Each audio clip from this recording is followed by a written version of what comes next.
दोस्तों, आप सबको ये विचार परमहंसा योगानंद जी के ज़रूर पसंद आएंगे।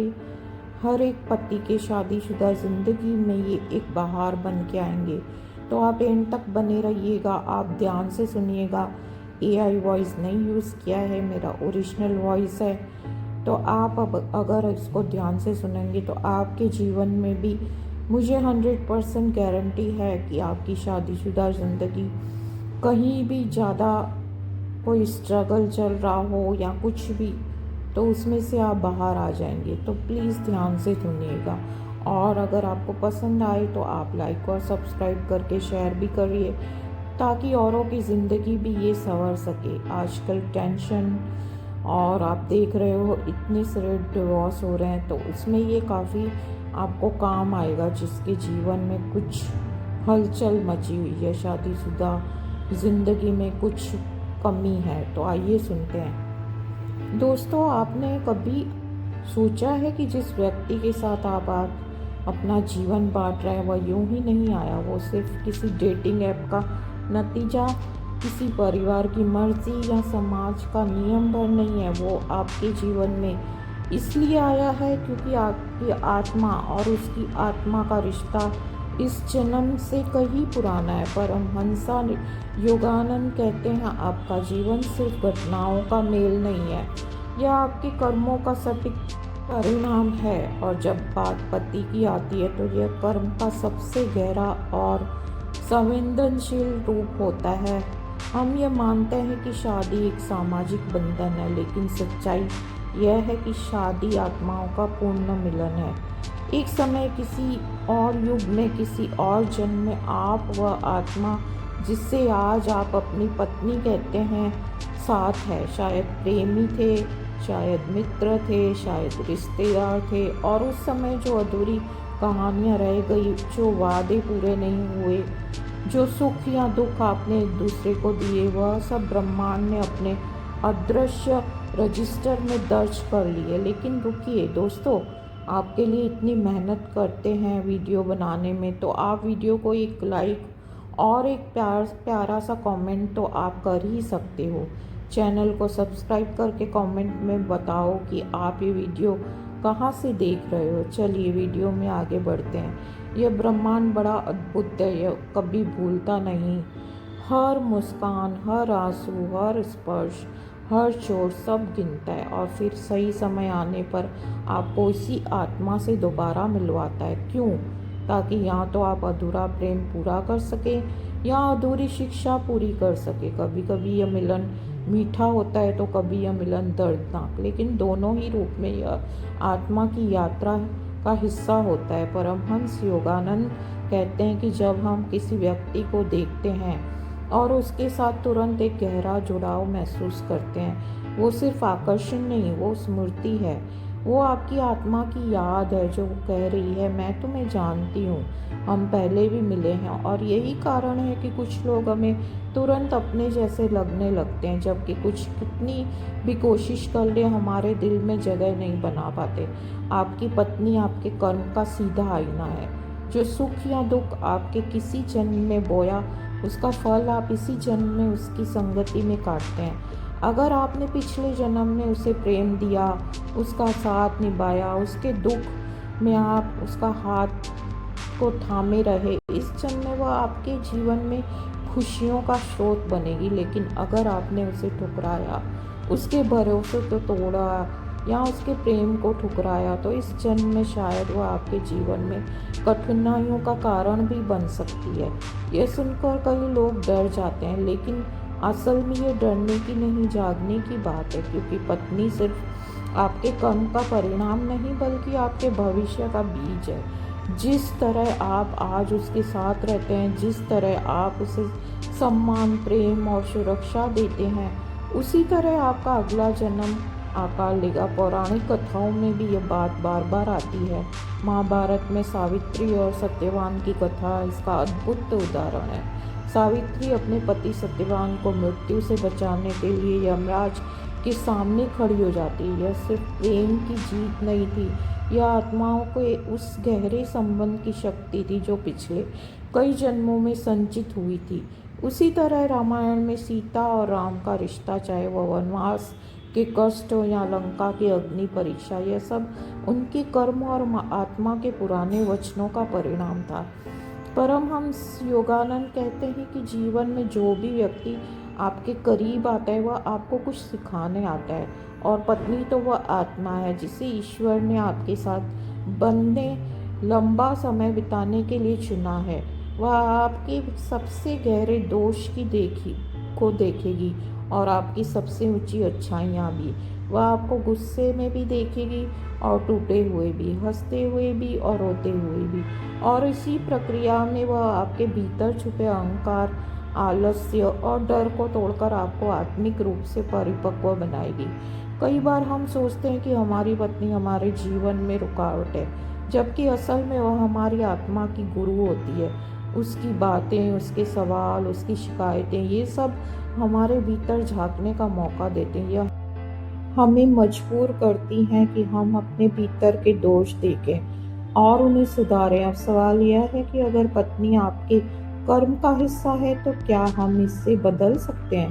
परमहंस योगानंद कहते हैं, कर्म पत्थर पर लिखी लकीर नहीं है, यह मिट्टी की तरह है। इसे प्रेम, धैर्य और सेवा से बदला जा सकता है। अगर आप अपनी पत्नी के साथ ईमानदारी, प्रेम और करुणा से पेश आते हैं तो आपके रिश्ते का कर्म भी धीरे धीरे मधुर हो जाता है। यह भी सच है कि हर पत्नी आपके पिछले जन्म का ही फल है, लेकिन हर दिन आप अपने अगले जन्म का भी बीज बो रहे होते हो। और अगर आप चाहते हैं कि आपकी आत्मा अगले जन्म में भी प्रेम, शांति और सम्मान पाए, तो अभी से उस आत्मा के साथ वैसा ही व्यवहार करना शुरू करें।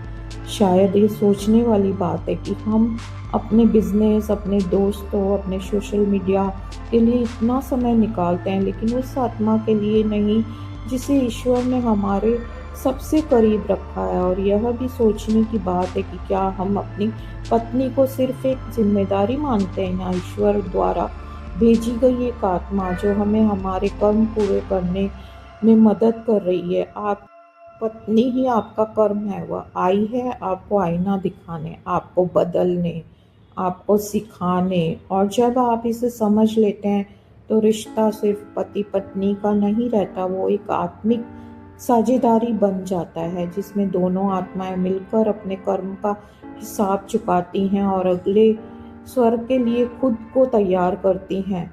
जब परमहंस योगानंद विवाह और आत्मा के बंधन के बारे में बोलते हैं तो उनकी आवाज में एक अद्भुत गंभीरता और करुणा होती है। वह कहते हैं कि पति और पत्नी का मिलन केवल दो शरीरों का नहीं होता, बल्कि दो आत्माओं का पूर्ण मिलन होता है, जो समय और स्थान की सीमाओं को पार करके एक दूसरे के पास लौटती हैं। यह पुनर्मिलन सिर्फ खुशी बांटने के लिए नहीं होता, बल्कि आत्मा के अधूरे काम पूरे करने के लिए होता है। हम सोचते हैं कि शादी का मकसद सिर्फ परिवार बनाना, समाज में इज्जत पाना या बच्चों का पालन करना है, लेकिन अगर हम गहराई में जाएं तो पाते हैं कि शादी आत्मा का एक अनुबंध, सोल कॉन्ट्रैक्ट है, जो हम इस जन्म में पहले से ही तय करके आते हैं। यह अनुबंध लिखता है कि हम किससे मिलेंगे, कब मिलेंगे और इस मिलन में हमें क्या सीखना है। अब यह सीख हमेशा मीठी नहीं होती, कई बार यह सीख दर्द, तकरार या संघर्ष के रूप में भी आती है। परमहंस योगानंद कहते हैं, ईश्वर जब आपको बदलना चाहता है तो वह आपके सबसे करीब के व्यक्ति का उपयोग करता है। पत्नी वही सबसे करीब की आत्मा होती है जिससे आपके दिल तक पहुंचने की सबसे ज़्यादा शक्ति होती है। लेकिन रुकिए दोस्तों, आपके लिए इतनी मेहनत करने के बाद ये वीडियो बनाते हैं तो वीडियो को एक लाइक और एक प्यारा सा कमेंट तो आप कर ही सकते हो। चैनल को सब्सक्राइब करके कमेंट में बताओ कि आप ये वीडियो कहाँ से देख रहे हो। चलिए वीडियो में आगे बढ़ते हैं। कभी कभी ये रिश्ता एक दर्पण की तरह होता है, जो बात आपको अपने बारे में पता नहीं होती वो आपकी पत्नी आपको दिखा देती है, चाहे वह आपकी सहनशीलता की कमी हो, आपका स्वार्थ हो या आपका डर। और जब वह आपको यह आईना दिखाती है तो शुरू में गुस्सा आता है, लेकिन धीरे धीरे समझ आता है कि यह आपको विकास के लिए था। याद रखिए, कर्म का नियम कभी गलती नहीं करता। अगर आपकी पत्नी आपके जीवन में है तो यह कोई दुर्घटना नहीं बल्कि सटीक परिणाम है। हो सकता है कि जन्म में आपके उसे कष्ट दिया हो और अब वही आत्मा आपको सिखाने आई हो कि दर्द कैसा होता है, या फिर किसी जन्म में आपने उसका साथ निभाया हो और अब वही आत्मा आपके सुख का कारण बन गई हो। पौराणिक कथाओं में एक उदाहरण बहुत अद्भुत है, राशि अत्रि और माता अनसुईया का। माता अनसुईया अपनी पवित्र पतिव्रता और आत्मिक शक्ति के लिए प्रसिद्ध थी। उसके और उनके पति के बीच का रिश्ता सिर्फ प्रेम पर आधारित नहीं था बल्कि एक दूसरे की आत्मा की उन्नति पर आधारित था। जब देवताओं ने उनकी परीक्षा ली तब भी वह स्थिर रही। यह एक बात का प्रमाण है कि सही जीवन साथी आप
किताब का असर है जो अभी पूरा होना बाकी है। पिछले जन्मों के संकेत आज के जीवन में भी दिखते हैं।